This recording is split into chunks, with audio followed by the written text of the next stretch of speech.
Good day, sir. Good day, classmates. Once again, I'm General D.R. Francisco, and this is the continuation of the report under Administering Questionnaires. So, we have the review of the advantages and disadvantages of different data collection methods and when to use it. So, we have three commonly used methods, which are interviews, observation, and questionnaires. So, first, we have the interviews, the face-to-face interviews that provides rich data offer the opportunity to establish rapport with the interviewees and help to explore and understand complex issues. Many ideas ordinarily difficult to articulate can also be brought to the surface and discussed during such interviews. So, in the negative side, face to face interviews have the potential for introducing interviewer bias and can be expensive if a large number of subjects are involved. So, where several interviewers become necessary, adequate training becomes a necessary first step. So, here, the face to face interviews are best suited to the exploratory stages of research. So, when the researcher is trying to get an overarching view of the concepts or the situational factors. So why is it in face-to-face interview important? So that the presence of the interviewer, which makes it easier for the respondent to either clarify answers or ask for clarification for some of the items on the questionnaires. So we have the following examples. So number one, describe how you first became interested in or so whatever field of work. Number two, give me an example of some goals you've had and how you achieved them. Three, tell me about one of the toughest groups with which you've had to work. What made the group tough and what did you do? Four, what are the biggest decisions you've made in the past year on the job and tell how you made them. And lastly, give me an example of a time you disagreed with a directive given by a supervisor. So, what happened? Next, we have the telephone interviews. It is to help to contact subjects dispersed over various geographic regions and obtain immediate responses from them.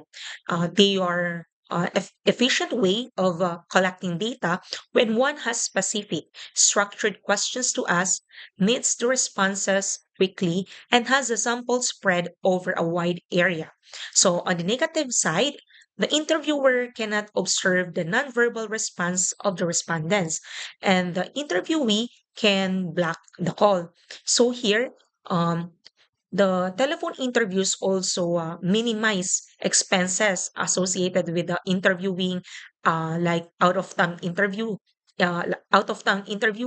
and help quickly and efficient forget interviewee to or who interviewer fit their needs. So here are the examples. First, in your career, what have you done that you are the most proud of? Second, what are the specific skill assets that you would bring to this job? Third, what do you think is the biggest challenge facing today? Fourth, what must an organization provide in order for you to do the best? And lastly, why should I consider you for this job? Then, under observation, we have observational studies. So it is help us to comprehend complex issues through direct observation. So here, either as a participant or a non-participant observer. So and then, if possible, asking questions to seek clarification on certain issues. The data obtained are rich and uncontaminated by self-report bias. So on the negative side, they are expensive since long periods of observation. So here, we usually encompassing several weeks or even months and are required and observer bias may well be present in the data. Because of the cost involved, very few observational studies are done in business.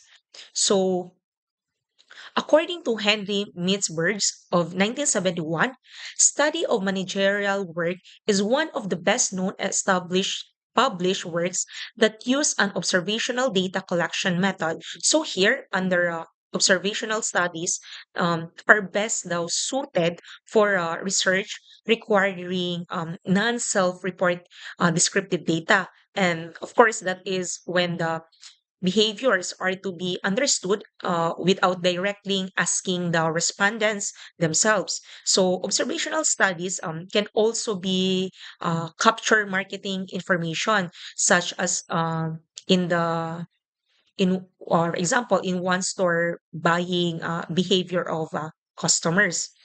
So here are the examples.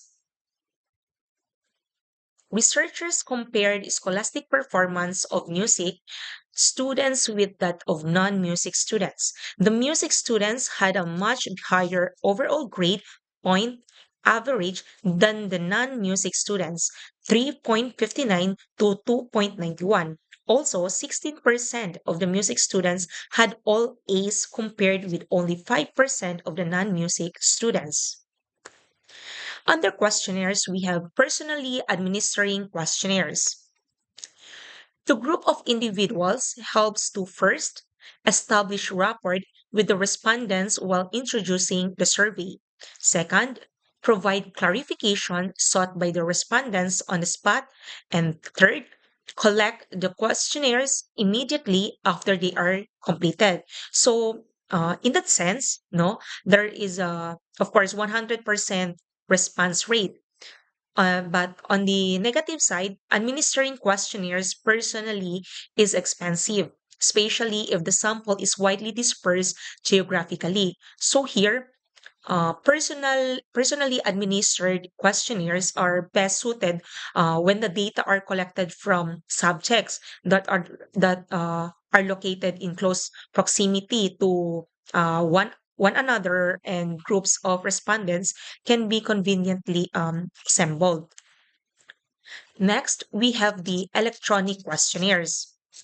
So there are advantages when responses to many questions have to be obtained from a sample that is geographically dispersed, or it is difficult or not possible to conduct telephone interviews without much expense. So, on the negative side, such questionnaires usually have a low response rate, and one cannot be sure if the data obtained are unbiased since the non-respondents may be different from those who did respond. So here, the electronic questionnaire survey is best suited. Why? It's like perhaps the only alternative open to the researcher. And of course, when the information is be obtained to a substantial scale through structured questions at a reasonable cost, and of course from the sample that is widely dispersed geographically. So that's the end of my report. Thank you.